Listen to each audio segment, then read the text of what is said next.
Hi, I'm Jim, the other Jim. There's a lot of Jims, and there's Jimmy here too. So we got a lot of Jims here. I never even got a chance to introduce myself. Hi, I'm the president of the National Alliance of Mental Illness Southern Nevada, and I'm also the chief operating officer of Vogue Recovery Center. So I got to double sponsor tonight's event, and so I'm super excited about it. And my talk is going to be on the biopsychosocial elements of this disease. So addiction is a disease. Let's start with that. Addiction is a disease. Really, really. I'm not making it up. And that's the number one most Googled thing. Go home and try it. How many of you guys have seen Google finish your search and you're like, hang on, Google. That's awfully presumptuous of you. But it does it. And if you type in, is addiction, the third word you're going to see is real. Is addiction real? And I promise you the people writing that are not the addicts. They're in this place called denial. They ain't Googling it. You guys are, though. Families are. Friends are. Bosses are. They're looking it up and going, is addiction real? Because I think I saw it on daytime television once on Jerry Springer, and I'm not sure if that's like real. It is real. Addiction is a disease, but it might be a disease of the type that you're not necessarily familiar with. So if I told you about a disease called diabetes, a lot of people have heard about that. Is that a skin disease? Is the organ at failure your skin? No, that's not diabetes, right? Diabetes is specifically, I believe it's the pancreas, and it fails to produce the insulin necessary to digest sugar. So you have this disease in which an organ of your body is failing. That's all it is. And it affects all sorts of things. It affects you emotionally. It affects you psychologically. It affects your body. And it must be managed and maintained, right? Cancer is a disease that can appear anywhere. And it has to do with organ failure and tumors growing, right? What is addiction then? What organ is failing in addiction? It's the brain. Now take a second to appreciate that. Listen, I'm a shrink, so I had to read all these great books about that amazing noodle in your skull. You have 8 pounds of jelly wagging around on your shoulders all day long. And it is the most complicated supercomputer we have ever discovered in the universe. The other day I opened up Facebook on my phone and it glitched. What is the Facebook app compared to your brain? It's okay to have a glitch. I think you can be forgiven for having a glitch every once in a while. And basically addiction is this disease that affects us on a variety of levels. But the chief organ that is experiencing the failure is the brain itself. Now that befuddles people because they say, wait a minute, nobody clonked this guy in the head with like a golf club. So did he always have the propensity for this disease? Yes, he did. So I want to use this analogy for a second to help you understand the way that we medically and psychologically think about the disease of addiction so that you can better think like a shrink. I want you to understand the way that we think about it. So here's the way that we kind of think about addiction. It is not this thing that just falls out of the sky like an anvil in Looney Tunes, okay? It has these genesis factors. But here's the deal. Take a look at that match. If I asked you, what does it take to make fire? If I told you there's 3 elements, now some chemist in the room just said sulfur. Good job, chemist. But if I asked the child, what 3 elements does it take to make fire? What 3 elements does it take to make fire? Let's start with, somebody just throw out one. Air. Air's a good one, right? You must have oxygen, okay? So if you've ever had a certain kind of fire in your house, one way to get rid of a fire is to what? Take away the oxygen, right? Yeah, you smother it, take away the air, it will go out. If you rob it of that one element, fire go away. That simple. What's another element it needs? Somebody said it. Fuel. Must have fuel. So if there's a forest fire and you want to get rid of it, you can't exactly throw a blanket over it and starve all the oxygen out of the air, right? Can't do that. So what do instead? They kill the trees. They chop down a line of trees. And they try to get it to run out of wood to burn. And then it just smothers down and it goes away. Third element that a fire must have is a spark. Oxygen and fuel do not cause fires. Oxygen, fuel, and a spark makes a fire. Now these are each called necessary and required elements. Follow me on this. They are necessary and required. It is the minimal amount of elements you can have in order to get a fire. If you take away even one of them, you have a problem but not a fire. Addiction is very similar to that. Is there a genetic factor to addiction? Yes. Yes, we do believe that. But there's a problem with this, because whenever I tell people that, the families rightfully get angry. And they go, all right, so he's not responsible for robbing me? So he's not responsible now? Because I'm supposed to feel bad for him because he was born with it? Doesn't feel like that, man. Feels like he walked into PTs, and I don't think he was born with that. Fair. The fire that's burning your life did not come from that one piece. It would never have existed without the others. So whenever we're working with an addict, one thing that we always experience is that if we ask them, is there anybody else in your family that had this behavior cycle where they overdid things, where they didn't have a brake line in their car, and they would just fly forward? Did they abuse drugs? Did they abuse sensuality? Did they abuse gambling? Were they risk takers? Can you shake your tree and have any addicts fall out? I don't think I've ever met the atom of the apple tree of addiction. I've never met like patient zero. Your granddaddy had a problem. And maybe they didn't talk about it, because back in granddaddy's day, if you talked about it, you were going to get swatted across the mouth, and grandmama just walked away and pretended like it wasn't a problem. But that doesn't mean it wasn't there. And this goes back all the way. Mankind seeks pleasure, and we genetically have this desire to seek things that work for us, that are rewarding for us. That's why you eat. That's why we all love kitties. I love kitties. But when that amazing 8 pounds of jelly on your shoulders gets a glitch in it, and it starts wanting the same thing over again, it's just like a glitchy computer. You got a problem, and you need the coders to help you work on it, right? The people that speak that language. That's all I am, folks. I'm just tech support for your noodle. That's it. The second element, though, is that mind, right? So you have the genetic factor. Now listen, you come to treatment, you come down to Vogue Recovery Center, and you sit with my Jim Goins, and you sit with my nurse Tamaheen, and you sit with all my team and all my shrinks. We cannot dig into your DNA and change your genetics. Not yet. We have a really high-powered microwave in the kitchen, but it ain't handling that. So we can only try to suffocate your fire from the other angles, can't we? I can't deal with your genetics, but I can put out the fire, even though I don't have control over that piece. The mind. There's all these behaviors and routines and beliefs and delusions and layers and layers. There's also this other thing that is not necessarily always a part of addiction, but is so commonly a part of addiction that we now lump that word with addiction, and that word is trauma. It is so common we now refer to it as trauma addiction, because shrinks are wordsmiths. Trauma addiction. So we start to work on the person's mind, their beliefs, the way they think, the way they reason, the way they live, the mind, the personhood. And we try to get through that person's entire existence and start challenging and changing and going through the very delicate art of changing a life through the mind, of recoding them line by line, looking for the glitches. That's why it takes us a little while. I can't tell you how many folks have come to me with their 16-year-old son got caught doing drugs. And they'll say, hey, how long before you can wrap this up? And I'm like, get in here, Mom. You need some counseling too. We do this as a team. We do it as a family. We can't deal with the genetic side, but what treatment typically is to try to deal with the mind. Now, Jim Goins mentioned that third one, didn't he? We can kill the fire. And another way to do it is by the environment. Now, here's the deal. How many of you have ever heard of a dry drunk? There you go. A dry drunk is somebody who is currently not in the act of drinking, so they are sober. But if you ask them, do you have recovery? No. Now, the uninitiated in the room are like, what? What is recovery? Life change. Here's another way of saying it. Do you currently drink? No. Has this been changed? No. You're a fire waiting to happen. Maybe.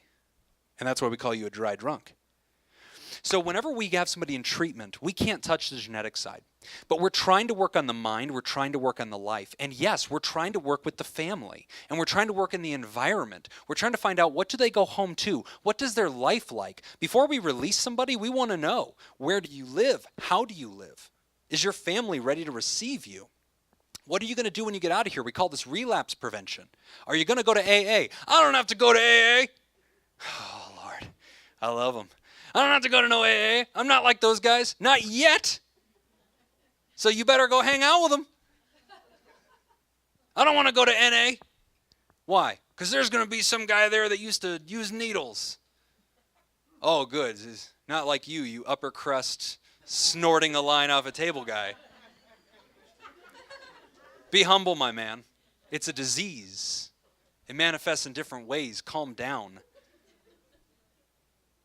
But these are the delusions, guys. And that's why we have to have multiple levels of our recovery. That's why we have to deal with the disease in multiple ways. We classify addiction as a biopsychosocial illness. Here's what that means. Biological illness. Yes, it is. It is a malfunctioning brain, specifically the reward centers. If you want me to start labeling neurotransmitters and reading you my Psych 101 textbook, I will, but I don't want to because I mostly was sleeping during that class. Amen. How many students in the room tonight? They know. They know. It is biopsychosocial. Yes, it is psychology. It is not only psychology, but yes, it is psychology. And yes, it is a social illness. In a second, we're going to talk about myths. But there's this one that I'm just going to take an extra second to address because it is absolutely driving me bonkers. How many of you guys use Facebook or Twitter? Yeah, I need to stop using it. Because I keep seeing this recurring video that pops up about Rat Park. Has anybody heard about this yet? Okay, so apparently the scientists, apparently the same guys that tell us like 4 out of 5 dentists choose Trident, have revealed that you put the rat in the cage, you give him water or cocaine water, he picks cocaine water. Go figure. Until he dies. Yeah, fair. And then, but here, twist in the story, if you put the rat in like a Disneyland for rats, and then you put water and cocaine water, he doesn't choose the cocaine water.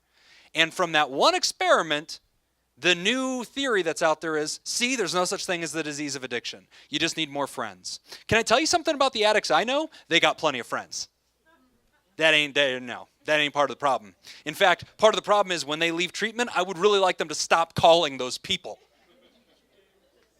That's part of it. They have a whole crew. There's something called drug culture. They have a Disneyland for rats. It's the opium den the dude came from. It's the bar. His bartender, Al's, a nice dude. They watch football together. They're doing just fine.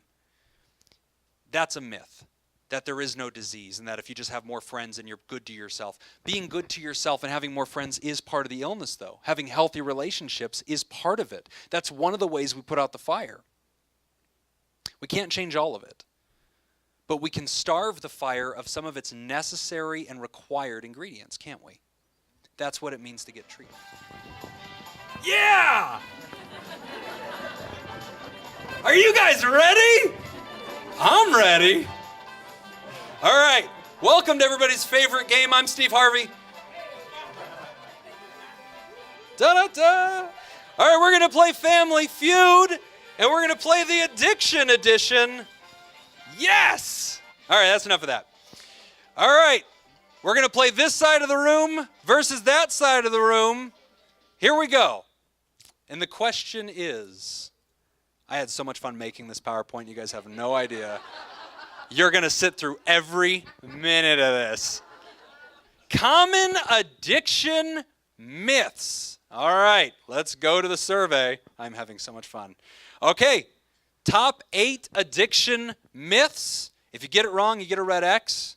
So let's see if you guys can do it. Raise your hand on this side of the room if you would like to offer us an addiction myth that you think you might have heard of. Man in the red, what do you got for us? Oh, I can quit anytime I want. Survey says, yes, self-help. Give them a hand. That is correct. Oh, yeah. I can just quit. It's not even addiction. I just really like to drink. I'll bet you do. All right, this side of the room, give me an addiction myth. The judge, Your Honor. What is the addiction myth that you offer? There is no problem. Survey says number one, it's a choice. It's just, how many of you guys have heard this one? This is one of my favorite ones. It's a lifestyle choice. Wearing Abercrombie and Fitch is a lifestyle choice. You're using dope, and you're going to go to prison. All right, this side, let's hear another addiction myth that you have heard, and make sure it doesn't look like the two we've already clicked. What we got? Somebody raise your hand. Man in the purple. You look like you might be an interesting shrink. Tell me, how about the guy named Nick Tangeman? Nick, go ahead and give us an addiction myth that you've heard of in your life. Nick, by the way, is the clinical director of Venture Youth Services. They do addiction outpatient treatment for kids. And so we're so glad to have our buddies from Venture here today. Go ahead. That it's a personal flaw. It's just a flaw. Survey says moral failure. Very good. Give him a hand. It's hard to do. Oh, my goodness. I'm not crying. I'm just sweaty. All right, very good, Mr. Tangeman. Let's go over here to the other side. Come on, guys, we're on a winning streak. What do we got on the right-hand side? Somebody throw up a hand. Yes, ma'am. Oh, treatment doesn't work. You dang right. Oh, my gosh, guys. I cannot tell you how many times I've sat with a family, and then the person's saying, gosh, you really need help. And then they go, I've tried before. I was talking to a patient the other day, and I said, you've tried before? He goes, yeah, I've gone to detox before. I said, what'd you do after that? Went to the bar. Did you, okay, but maybe more? Could you do more than just detox? So we have this saying in treatment called spin dry. Spin dry is whenever you just show up for detox and you hang out with Nurse Tamahine, and she makes the feel bads go away, and then you walk out of treatment swinging a cane. And you never stop to deal with the fire and the environment in the mind, right? Your body doesn't hurt anymore, therefore I must not have a problem. But you have a problem. So that's a huge myth, is that there is no cure, treatment doesn't work. Now the word cure can be befuddling. We can zoom in on that in a second. But let's continue going. There are 4 more myths. Let's see if somebody can find one for me. Throw them out. Let's go. Who did I go from? This side. Come on, somebody throw one at me. Yes? I'm too young. That maybe there's no addiction because I'm too young. Survey says, all right, see, there are red X's. I'm really proud of that. Don't say, aw, I designed it. I'm very proud. I would have been really sad. No, that is a myth. You're absolutely right. But it's not one of my top 8 myths. Let's see if somebody on the right-hand side could answer back. How about, yep, go for it. It's not my family member. Okay, it sounds a lot like denial. Survey says, oh, all right. Let's go back over to this side. I'm going to give you guys a hint. How about this one? Oh, I'm not one of those addicts because I drove past one on the way here. Go on. Yeah. How about I have a job? Yeah, I have a job. I'm not an addict. That's one. I'm going to give that points over here. So that's another one. Is that, hey, I'm not an addict. I drove past one on the freeway, though. He had a beard. He looked like ZZ Top. He wanted money. That's an addict, okay? I work for a living, okay? And maybe I come home and I vomit all over everybody and I can't stand up straight, but I'm not an addict, right? Because I'm not unemployed. What's another one back there, fella? Oh, my gosh. Oh, wow. Okay, now I'm ashamed that that's not on the list. Red X on me. I'm going to own that Red X because you're right. I'm not hurting you. Why do you care? Oh, everybody in the room just went, ah. I'm not hurting you. Why do you care? This has nothing to do with you. It has everything to do with me, stupid, because I love you, and you're killing yourself in front of us in slow motion. Yeah, it affects us. All right, let's see what else the survey had. And at this part of the show, Steve Harvey hits the button, and then everybody reads it out loud. Number 5 was... Yeah. Hey. I'm not using meth. These are pills. I got them from these are safe. My new favorite one, thank you, Nevada legislature, is, hey, this isn't a dangerous drug. It's marijuana. That's not even addictive, according to Cheech and Chong. No problem. All right, number 7, and the crowd read aloud. No, I don't have a problem because, yeah, I only drink this much, but it won't get any worse. I use this much drugs, but it's for recreation, right? This is what helps me get through. This is my max. Oh, a lot of spouses in the room going, oh, Lord, I heard that one. Yeah, I won't get any worse, honey. This is it. I draw the line. Fifth of Jack. I've had enough, thank you. Addiction is a progressive, chronic, terminal illness. Everybody say progressive, chronic, terminal. Progressive means it will get worse over time. Just like cancer. Cancer doesn't say, I've had enough. Cancer will continue. It is chronic in that it endures over time. It does not go backward, it goes forward, and it is terminal. There's a saying in AA and NA that this disease will lead you to, what is it? There it is, jails, institution, and death. And number 8 on the survey. Hell yeah, it is. Yeah, I know what I'm doing.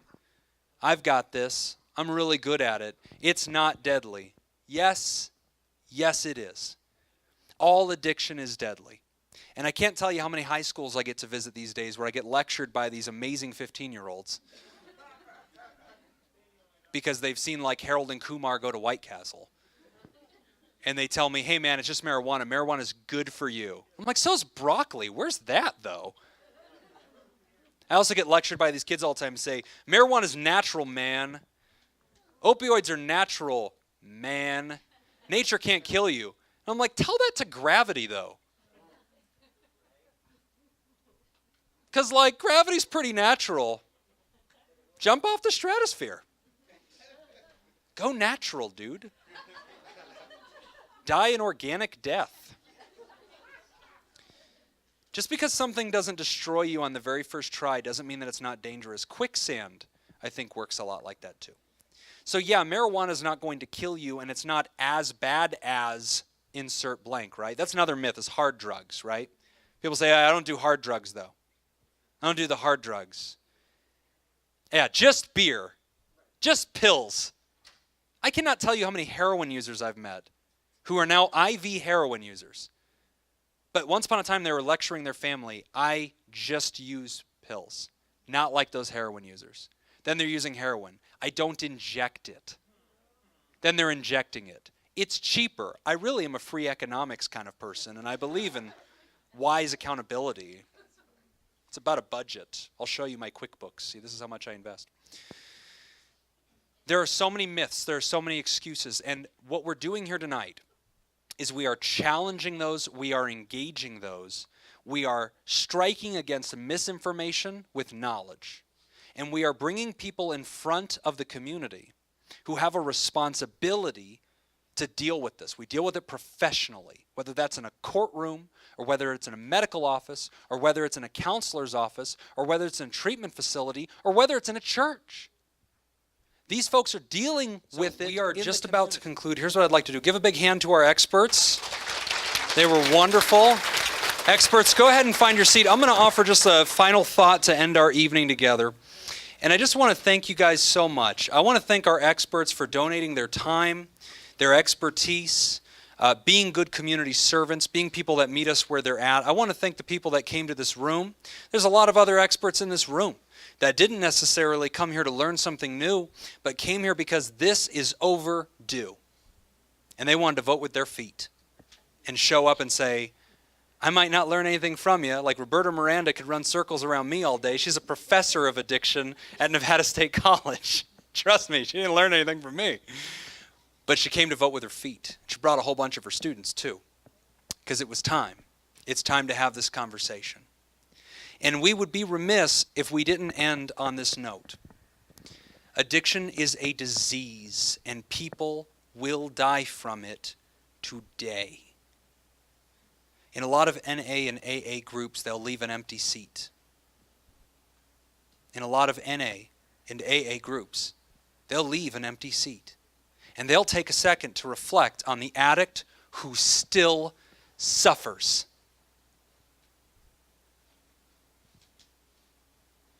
I think that should strike us all.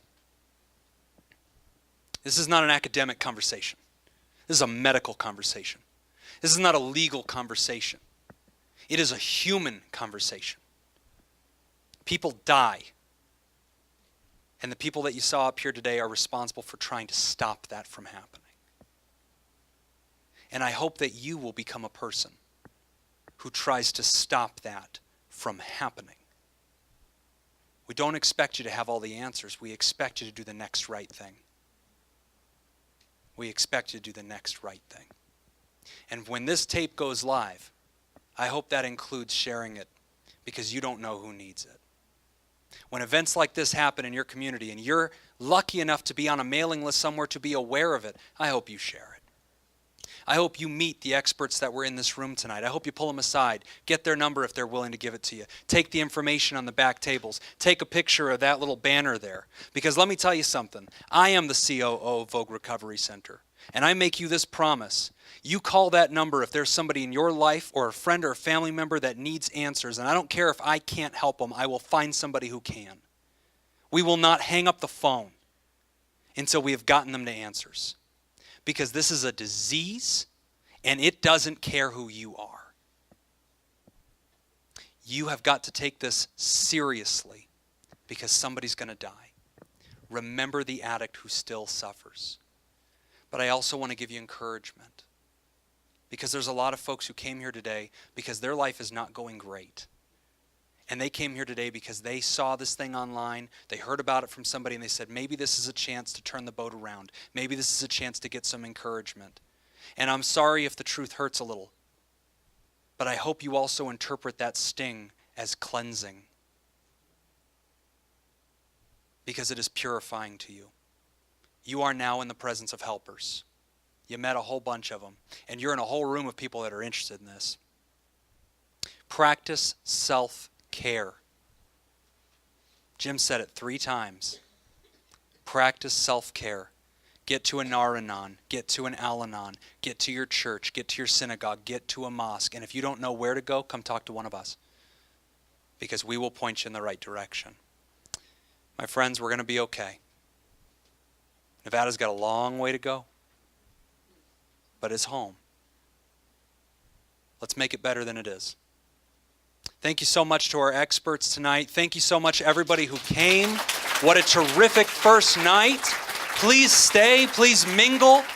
If you got to get home to your babysitters, you ought to do that. And I hope to see you again at the next one, and I hope that next time you'll bring a friend. Thanks so much for coming, everybody.